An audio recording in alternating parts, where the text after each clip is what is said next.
What's up, guys? Welcome to Mikey Yourself.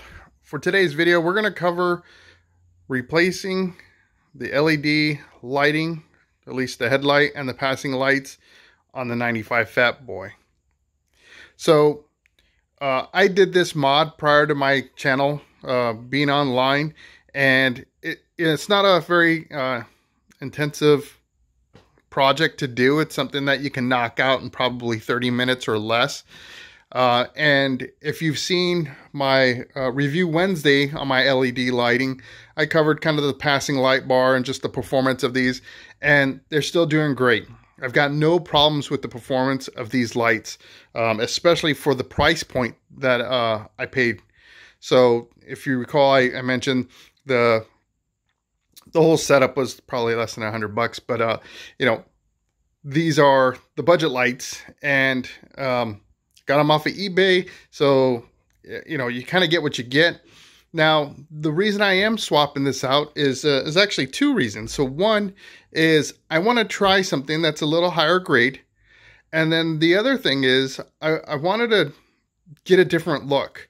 So, you know, if you scroll through Instagram or TikTok or whatever, and you look at most bikes with the setup, if you got LED lights, chances are you've probably got the same passing light, and if not this exact same, you know, headlight, something very close to it. And so it's just, for me, it's common, and I wanted to try something different, right? So that said, I've connected with the folks over at HWStar. They produce some lights for the Harley Davidson bikes, and we're going to install those and take a look at how different they are compared to the Fatboy. Alright guys, so we're going to just do kind of a quick test of the lighting that's currently on the Fatboy. So what I've got up here on my phone right now is a Lux Light meter. So Lux is a measurement of light over a particular area, where lumens is kind of like a brightness, so it is not the same thing, right?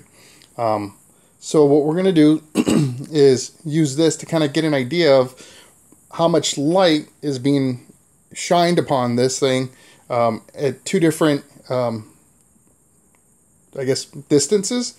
So we're going to do initially here, right here in my garage. So we're probably, you know, I'd say maybe about 8 feet away from the bike with the phone. So we're going to try it that way, and then I'm going to push the bike out probably a good 30 to 40 feet away, and we're going to take another measurement and see what that looks like. So let's try this out. All right, so we've got the lights off in the garage, and you can see we've got a Lux Light rating right now of 0, right? So we're going to go ahead and flip on our headlight, and this will be with the high beam on. And you can see we're getting a reading of about, we'll just say 900, right? Plus or minus there. It is kind of moving around a little bit. I'll try to move the handlebars a bit just to see if I can get a little different rating and see what I can get that thing to spike to. And it looks like I got it to touch 1013 lux, so that gives you an idea there. So now what we're going to do, let's see if I can zoom us in here a little bit, is we'll do it with the passing lights as well. So I'm going to try to zoom in from where I'm at. Now let's throw those passing lights on. This should really crank it up a bit. Alright, so with the passing lights, we're getting about, looks like we're touching 1757 on that. And then I know this is kind of out of order, but let's try it without high beam. So with the low beam, we're getting about 49, let me just angle this a little bit, 54. But that makes sense, because that you know, your headlight is directionally pointed in a different spot, so you're not going to get that projection that you would with the high beam. Okay, so now what we're going to do is we're going to go ahead and pull the bike back a bit and take a look at what our readings are there. All right, so I've got the bike pulled back, pretty good distance. We're looking at about 30 to 40 feet away. Right now we've got the low beam on, and we're looking at about 10 lux with that distance. So let me go ahead and hit the high beam. All right, so we got the high beam on now, and we're sitting at about 78 to 80 lux at this point. And now we're going to try it with the passing lights on.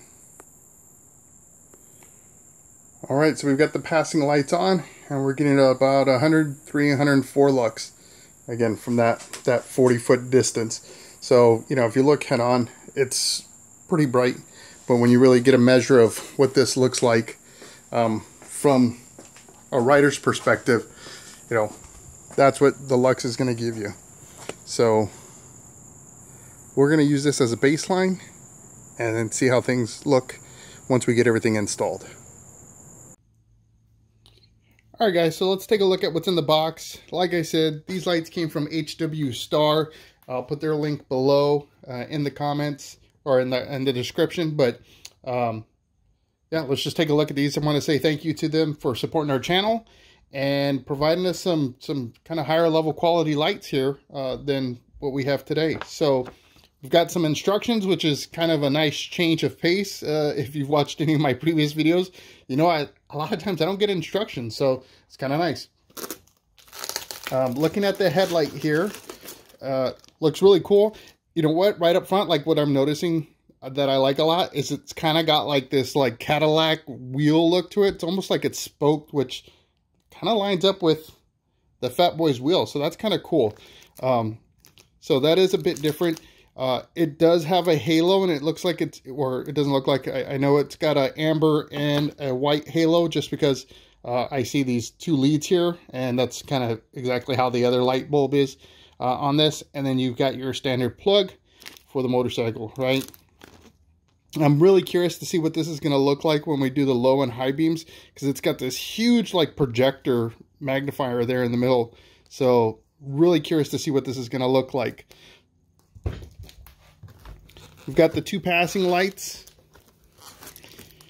and again, what's really cool is these look very different than what we have today. So I'm kind of move that a little bit so you can kind of see it's got like this almost like this cycloptic kind of laser looking thing, right? But that's where I guess our key LED is, and then it looks like it's got some DRL type halo LEDs that go around. So with that you get the plug, and I'm guessing that's for that DRL or halo, whatever you want to call it, plug there. And then if you don't have this plug already in your passing light cans, they give you the wiring harness for that, so that's kind of cool. And then so we've got the other one there, and then because this fits like multiple applications, my understanding is being a 7-inch headlight, when I've looked, even when I bought my other one, it also kind of advertised for like Jeeps and stuff, and that's why they have the amber halo, is because if you put it on a Jeep, you can use your headlights, essentially the halos, as blinkers. So they offer that. And then I'm assuming these different connectors here are probably for those different applications. And then you get some wire extenders, so you can run your wire wherever you need to. And then there's an adapter ring here. This most likely will not be used in our application, just because the setup of the Fatboy is a little bit different, but you get that kind of in the package there. So kind of neat. At least you get everything that you need to be able to put it together for your project or whatever. So the pieces we're most concerned with are going to be our lights themselves. We'll kind of put that aside. We don't need, like I said, these additional connectors.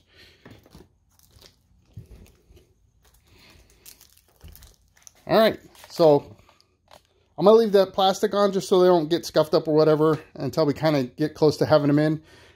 It's a very simple removal process, so let's take a look at what that looks like right now.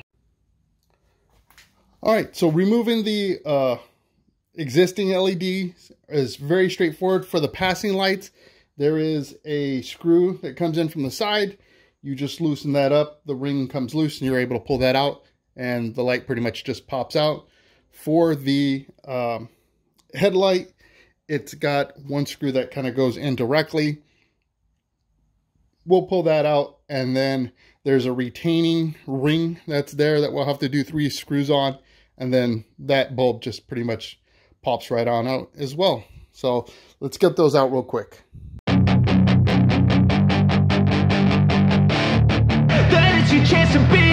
Hey kid, don't ever let them get inside your head. They'll tell you what to do in life instead of everything you know that you could get. Don't let them guide your life towards regret. I'll fight for what I love with every breath. Alright guys, so I've got the lights out. You saw that process was pretty simple. I do still have one more passing light I gotta get out of the bike, but again, it's one screw, then that ring comes off and easy peasy, right? But what I wanted to do is just kind of do a quick side-to-side comparison of the lights. So, you know, the plugs, like I said, are very standard, same stuff. This one also doubles as a, like I said, as a turn signal. But the huge difference that I'm seeing right off the bat here is look at the back. Like, there is definitely more to this than this one. When you click on that link in the description, you'll see their, you know, their specs related to this light, the chipsets that they use, that kind of stuff. I'm not well versed in those particular details, but I mean, if you are and you've been studying lights, then you might be able to really, you know, help us better understand essentially the bang for our buck when it comes to the differences between those technologies. But it's kind of the same thing with the passing lights. I mean, you could feel the weight difference, and then this just looks a little bit beefier on the back side versus this one. But again, looking at the front, you know, not that this looks bad, but I think that looks really cool. This one is just a light. It doesn't have any kind of, you know, halo or anything like that. So I'll be really interested to see what this is going to look like once we get it in. We're going to have to run a new line to power up that portion of this, because right now we only have that singular line. So I'm going to have to do a little bit of wiring work, but that's not a biggie. So yeah, so let's get these things in. Let me run my wires and we'll take a look at with them installed. All right, so I wanted to take a quick second, you know, kind of, you know, really early on in this process. I've got the first bulb in for the passing lights, and so far so good, looking really great. But I want to call out the wiring, because that's one of the things that I've gotten asked a lot of questions on in the past with how did I hook these up. So here's what I found out so far on how these things operate. The DRL works kind of as a preliminary power, so you'll apply power to that when you want to do just, well, for me it's going to be just when I have my headlight on. So prior to this installation, the way I had my setup was I had the ability to turn on my headlight, and the passing lights were off, and then I could do high beam or low beam. That didn't matter, had no impact on the passing lights. Now I know Harley standard is kind of like, to when you do I think it's high beam, it shuts off your passing lights, and when you do low beam, it brings them on. I didn't have mine wired that way. Instead, because I have a different switch setting on my bike, the way I had it was when I went to the ignition position, that was headlight, I could do high and low beam, and then when I went to the lights position is when I actually activated my passing lights. So I did that because I didn't want to do kind of an auxiliary switch for those lights. That was just my choice. Again, you could do this however you want, but in this particular case with these lights, what's important to note is when you apply full power to the light, the DRL is included in that by default. So it's DRL and then full light. So the way I'm going to set this up, or the way I'm setting this up, is my DRLs are going to be wired up with the headlight. So when I go to that first ignition position and my headlight comes on, the main bulb will be off, but the DRL for this will be on, and it looks pretty cool. I'm excited. So the way that is I had to snake a wire up through this channel here. You're gonna have to use a smaller gauge wire. I want to say this is probably about an 18 gauge wire to be able to fit them both through kind of my housing. Your housing may be different. so you know, you have to take a look at it before you get to work. I did use a little bit of silicone lubricant to just make it a little easier to get in there, and then I wired up the constant running of my turn signal and that DRL to this line here, because it's the same as the headlight line. It doesn't matter really. It goes to that switch for main power, you know, anyway, so not a big deal. But that's how I wired these up. So as I go through, I just wanted to point that out, because it's different than normal. Usually I'm used to there being a, you know, a separate switch or toggle or ability to turn the DRL on and off while the main light is on. In this case, it doesn't work that way. So that's just something to note as you wire up your lights. All right, guys, so we've got these things in. We'll take it out in the daylight so we can see what this looks like, you know, in the sun or whatever. But for right now, just here in the garage, we got this on. We'll also take a good look at what these look like in the dark, right? So as you're riding and stuff like that, get an idea of how bright these things really are. But I wanted to just show you guys a couple of things, and I'm not sure how this is going to work out on the camera, so I'm going to try to get the right angle so it's just not blaring light into the camera. But there are a couple things I just wanted to point out, or just kind of show you how this thing lights up. So in the initial setting, I've got the DRLs on the passing lights going on, right? So that's just around, so you don't get that little Cyclops light or LED going yet. And then in the center for the headlight, it's the bigger bulb that is projecting right now, and it's kind of hard to tell because of the angle. I don't think I can get a better angle on it to show you the difference, but that's what it is, right? So from here I can hit the high beam, and that'll fulfill the bigger, the two double bubbles that were there on the top. And that's essentially what it looks like with the high beam. And then with my last setting is bringing on the passing lights in their entirety. And at the same time, it illuminates that DRL ring. And I want to show you something, because this is probably one of the coolest things I've seen on a light, man. So I'm going to show this to you separately, because it's just so cool. Now, being that this is a motorcycle, you know, in the state of California with the crazy drivers and stuff like that, I'm not going to roll with just a DRL on a motorcycle. I want a regular headlight going, and during the day I ride with a high beam going, and at night I'll go down to low beam. So, you know, it's just a safety thing. But maybe in your state or wherever you want to run with the DRL, that's up to you. But if you're in like a Jeep or something like that, like I said, this can be used for other applications. This is pretty cool. Check this out. Watch the DRL come up. It like hits different stages, and then it slowly comes up. The camera picks up the majority of it, but I'll tell you what, in person, that thing's pretty cool. So our next steps are to take a look at this in the daylight, and then also get a view of this at night. All right, so here we are using the new headlights. We're in the low beam, and we're reading about 50 lux or so. I'm gonna go ahead and hit the high beam and see what we get there. And I don't know if I can get, there we go. So we're getting about 1750, 1760, yeah, about 1757 there, 1760-ish is where we're hitting on the high beam. And then now I'm going to throw on the, or include the passing lights as well. Wow. So with the passing lights, this thing jumped up to about over 2300 lux. So there you go. Numbers don't lie, right? This is at the close range, so now I'm going to back it off and see how we look when we go for the 30 to 40 foot distance.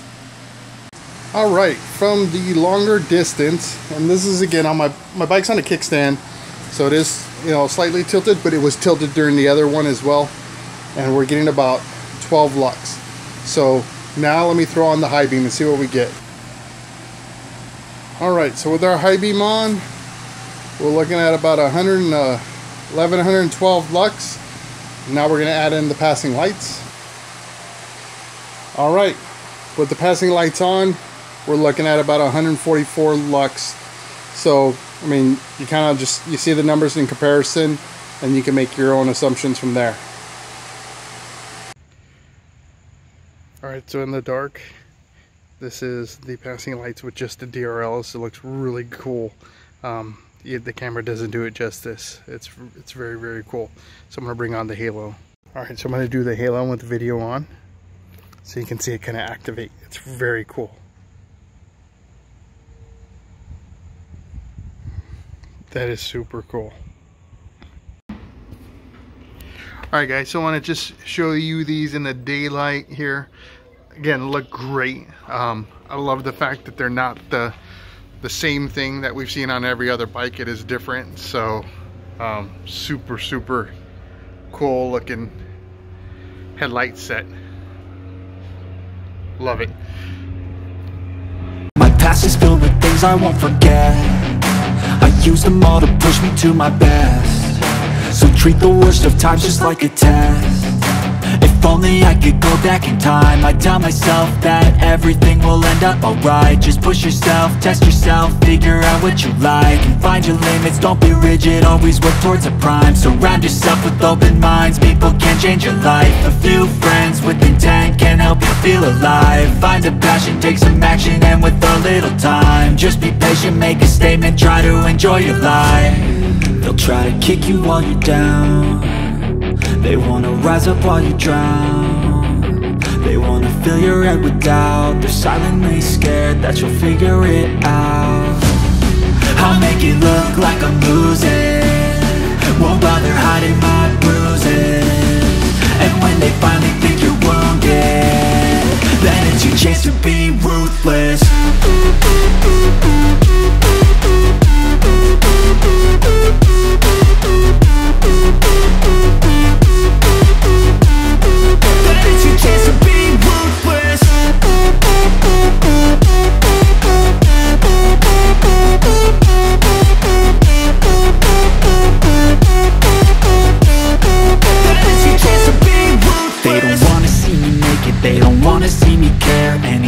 Make some progress, I can see that they compare. I think everyone's against me, maybe something in... Alright guys, I hope you enjoyed this video. You saw, we put the numbers against each other from what I had on before to these, and like I said, I didn't have any issues with the old ones. These look better, and the output, of course, was better. I mean, you saw that with the gauge. We did the exact same distances and checked the different layers or whatever that you want to call it, high beam, low beam, and then with and without the passing lights. So the proof is in the numbers. I'm not trying to tell you one way or the other. I'm just showing you the options and actually what the returns were in a non-biased way. So you have to make your own decision on what you want to do. I will put the link in my description for these lights if you're interested. And I just want to thank you all for supporting my channel and watching. If you enjoy the content, specifically this video, hit the thumbs up. If you enjoy the content overall, please become a subscriber. And if you don't want to miss out on that next video, hit the notification bell and you'll get that buzz when the next video is available. So until then, I hope to see you in the wind.